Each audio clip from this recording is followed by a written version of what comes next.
Deklarasyon ng class suspension sa Dagupan City nagdala ng kalituhan sa ilang estudyante. Sundan sa report.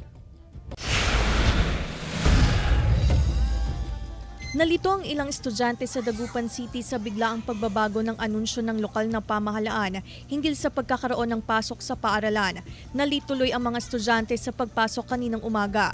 Ang buong akala raw nila ay kanselado ang klase ngayong araw, October 2, base sa naunang anunsyo ng LGU kagabi sa pamamagitan ng social media post. Pero kaninang umaga, October 2, muling nagkaroon ng anunsyo na may pasok na ang mga learner. Nagulan lang po kasi po, nabanggit na po nila kagabi, tapos bigla lang po nilang babawiin ng umaga na. Yun nga po, may pasok po. Bandang alas 6 po ata noon, nag-announce po ulit siya using Facebook po na may pasok po. Kasi ang akala po namin is babalik po si Bagyong Julian. So yun po, nalik po kami po. Humingi naman ng paumanhin si Mayor Belen Fernandez sa pagbabago ng anunsyo.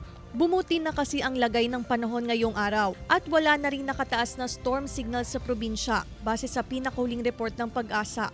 Nagpasalamat din ng alkalde sa pangunawa ng publiko.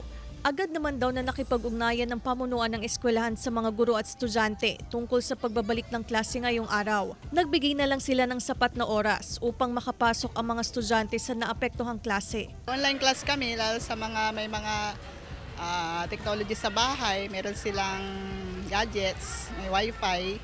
Pero sa mga